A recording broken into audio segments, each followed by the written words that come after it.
Hello, and thank you for tuning in to Jollyville Radio on KJVR, celebrating our 10th episode. I'm your host, Julia Stonewash, broadcasting to you from the Purple Street Studios in beautiful downtown Jollyville. As I'm sure you all know, today is a very big day. That's right, the 17th annual Jollyville Competitive Casserole Cookoff Extravaganza. We've got live coverage of that event, followed by a special community beat where UncleASAR talks again with Daniel Maldonado, who we've met earlier on the program. Before we get started, let's hear a message from our sponsors of KJVR Jollyville Radio.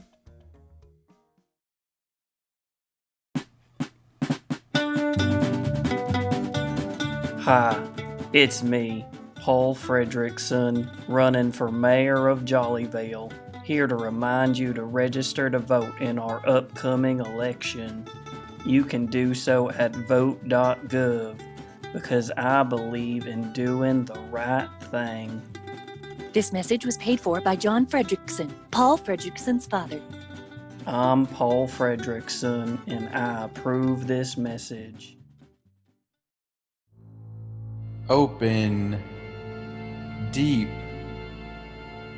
welcoming, announcing the all-new line of luxury cabinets by the designer Robert Cheerful.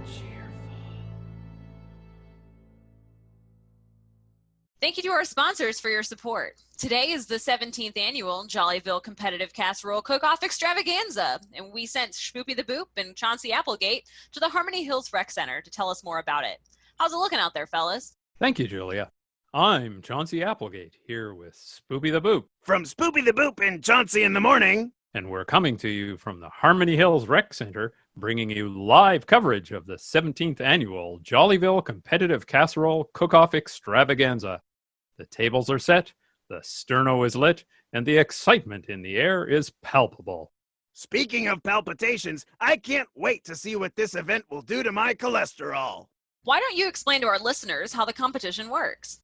Well, there are 3 entry categories of casserole: side dishes, desserts, and of course, entree. All of them are equally challenging and fierce as the other. All entries must be homemade and presented in a casserole dish. The judges consider presentation, flavor, and originality to give each entry an overall score. The Best in Show winner is selected from the top score from each category. The winner gets to take home a solid gold spatula. Oh, that looks like spray paint to me. That may be so, Sboopie, but the bragging rights last the whole year. The Jollyville Competitive Casserole Cook-Off Extravaganza always brings out the best of the local potluck champions. Today we'll be following Taylor Draper, a teacher at Chipperton Elementary and a first-time competitor in the Jollyville Competitive Casserole Cook-Off Extravaganza. How are you feeling, Taylor? Oh gosh, I'm just so excited to be here.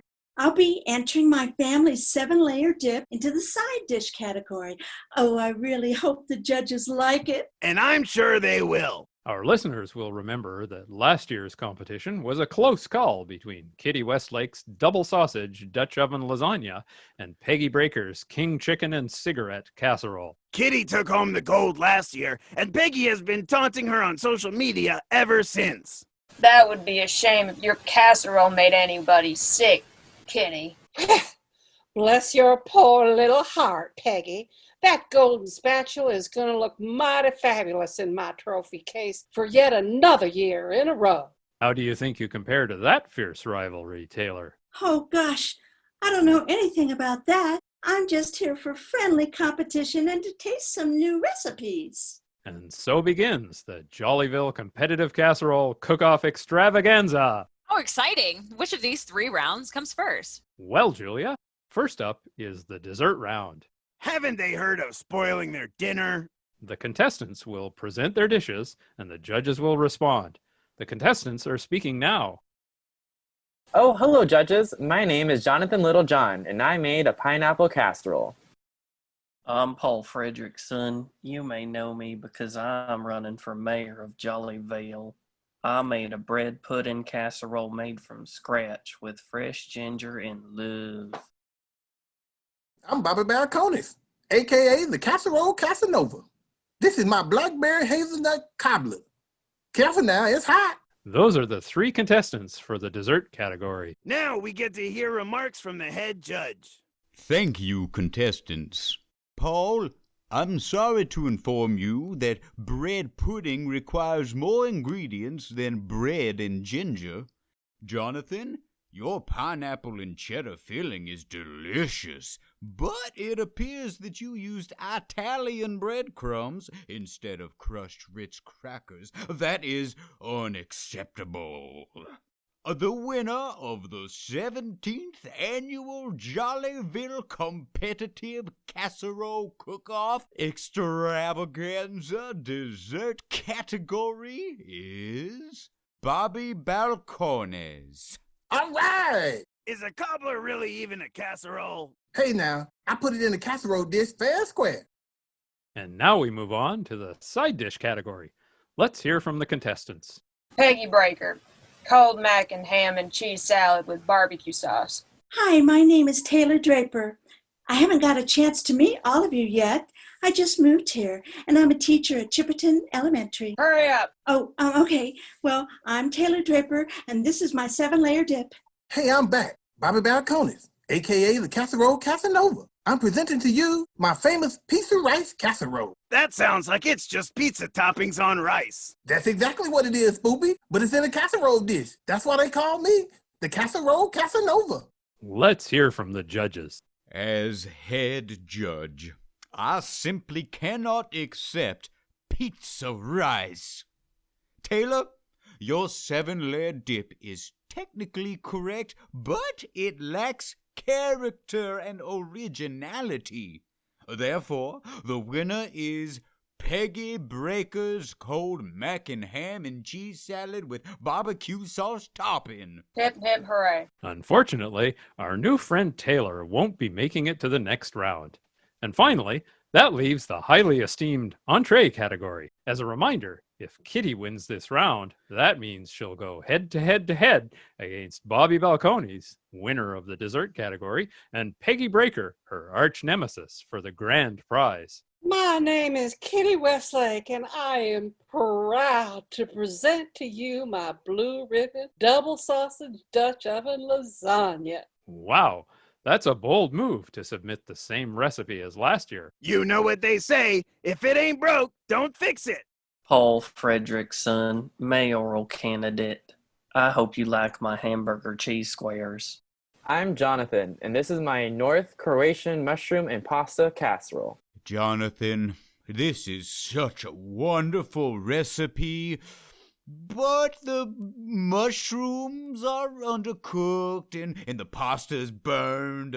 Paul, these hamburger cheese squares are inventive, but just not what we were looking for in a casserole. Not what you were looking for. I burned the pasta? The winner is Kitty Westlake's blue ribbon double sausage Dutch oven lasagna. Oh, I just knew I was going to win. And there you have it. The 3 category winners are Kitty Westlake, Peggy Braker, and the Casserole Casanova, Bobby Balcones. When do they announce Best in Show? That should be coming up next. It looks like the judges are about to speak. Excuse us, we seem to be having some technical difficulties. Oh no, the judges are starting to look pretty pale. We the judges have to go. But what about the final round? I have to beat Peggy. Gotta go to the bathroom.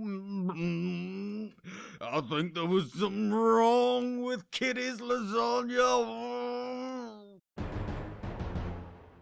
Oh, my, what? For the first time in Jollyville competitive casserole cook-off extravaganza history, the judges seem to have become indisposed. Wow, what does that mean? According to the rule book, the commentators must serve as backup judges if an issue arises. Well, Chauncy, I guess that means you and me are judges now. I guess you're right, Sboopie. Hey, new judges. Psst, I need to tell you. Before the last round, I saw Peggy Braker put something in Kitty's casserole. I thought she was just trying to oversalt it, but I think she wanted the judges to think something was wrong with it. Liar. I saw it too. I didn't know she was going to hurt anyone. Poisoning the judges is a clear violation and grounds for disqualification. Oh, yeah? Well, Bobby used a store-bought cobbler for his entry. I did not. I found the empty box in the trash can. Look it. That's also grounds for disqualification. My word. Well, if the winner of the dessert round was disqualified and the winner of the side dish round was disqualified, well, I guess that leaves the winner of the entree category as best in show. And, well, that's me. Hey, wait a minute. Chauncey, come look at this. What is it? I found this in the head judge's folder. It's an envelope and it says, "For your consideration, from Kay." And it's full of money. I think it's a bribe from Kitty. Well, I'd never. And bribes are definitely against the rules. Holy tetrazzini. This is unprecedented, Julia. For the first time in the 17-year history of the Jollyville Competitive Casserole Cookoff Extravaganza, each winner of the 3 categories has been disqualified. If you're the new judges, how do you pick a winner? Let's go to the original score sheets to see who was the runner-up. Well, according to my math... Holy smokes! It's the 7-layer dip! Taylor Draper, you are the winner of the 17th annual Jollyville Competitive Casserole Cookoff Extravaganza! Oh, wow! Thank you so much. I'm so excited. Just you wait till next year, Taylor Draper. Oh, no. And that concludes the 17th annual Jollyville Competitive Casserole Cook-Off Extravaganza. I'm Sboopie the Boop. And I'm Chauncy Applegate, live from the Harmony Hills Recreation Center. For KJVR in Jollyville, I'm Julia Stonewash. Stay tuned for a special bonus episode of Jollyville Radio this weekend. Now we turn to UncleASAR for Community Beat, where we leave Jollyville and learn about good people doing great work in the real world. This is Jollyville Community Beat with UncleASAR, turning the spotlight on good people doing great work in the real world. We're speaking today with Daniel Maldonado on the concepts of manhood and patriarchy. Daniel, would you share with us the definition of manhood as you see it? I think that the best answer is if there's 1,000 men in the room, there's 1,000 definitions of manhood. And I may have to really challenge myself to, there's more ways to describe and be a man and express yourself as a man than maybe we have known. So I'm so glad you asked that question. So if you can give us some insight on patriarchy, we hear a lot about that, you know, in conjunction with the Black Lives Matter movement and the things that are going on. How do you see patriarchy, or how would you define it? Well, it's interesting because patriarchy is about a 10,000-year-old phenomenon. And in many, many cultures prior to patriarchy, there was a matriarchy that the females were followed and led. And then there was some kind of battle of the sexes, and patriarchy became a more male-dominant culture. And, you know, before we were too hard on all those dinosaur males, there may have been a reason for that. I don't know. I wasn't there. But I do know that it's evolved into something that's a little bit more sinister. And the best way I can describe it is that as a human being, I have all kinds of emotional capacities, some that are very nurturing and soft and tender and receptive. And somebody would say, well, that's not man, that's what women do. Well, that's what humans do. The bad news is that when men tell other men that if you act like a full human, that's really acting like a woman. So with patriarchy, it basically says that certain inappropriately gendered activities of a human are male or female. And in some cases, a patriarchy will say, don't do that because that's it. Don't be receptive because that's what women do. Oh, you don't want to be like a girl. And there's other words that we used to use that are more graphic. So the short of it is that in one kind of swipe of the sword, the masculine was told, don't be fully human. But at the same time, it devalued the feminine. And when you do that to both sides of the equation of humanity, to men and women, you divide and rule, unfortunately. And it really screws up the balance of men and women leading shoulder to shoulder. With your work on manhood and patriarchy against patriarchy, what are your goals and aims? So my goal would be for the ascendancy for people of difference, people who have or other abled, what we used to call handicapped, people who have difference, gay, lesbian, LGBTQ, people who are transgender, people who have gender fluidity, which for a lot of men and women, that's hard for them to hear. But definitely the ascendancy of people of color into leadership in our country. There's something about dominant culture that fears trusting difference. And that's not going to work, not with our Constitution and not with our history of African-American people and Native people being devalued, immigrants, Muslims, non-Christians. And so I think that there's a big picture here that is about our diversity is our greatest strength. That's what gives our community breadth and depth and wholeness. Now is the time for us to quit fearing difference and see that the differences that I don't understand come with a lot of gifts. So if I could get past my fear and affirm the differences of so many people, yeah, it's going to be messy and chaotic at first. But if we affirm leadership in all peoples and encourage that, we're going to be richer. We get past that old story that just doesn't serve us anymore. And if we want to get involved with this manhood work, this Mankind Project, or male, female, what do we do? Well, there's several organizations locally that I think can be useful. One is called Circles of Women. And Circles of Women is a group that is based through Woman Within International. And then there's a global organization called the Mankind Project that's actually struggling with how to be more available to people of color. And there's some other organizations that I could make available at another time, but those are the two, the Mankind Project and Woman Within. It's been great talking with you, Daniel, and we wish you the best of the best. Thank you guys for your vision. I know you got other things going on in your life. You got to take care of friends and families and work, and you're also doing this. So thank you for your vision and making this happen. Thank you, brother. Call me again. I'd love to be part of it. This has been Jollyville Community Beat with UncleASAR, and dig this. No one can do everything, but everyone can do something. Peace.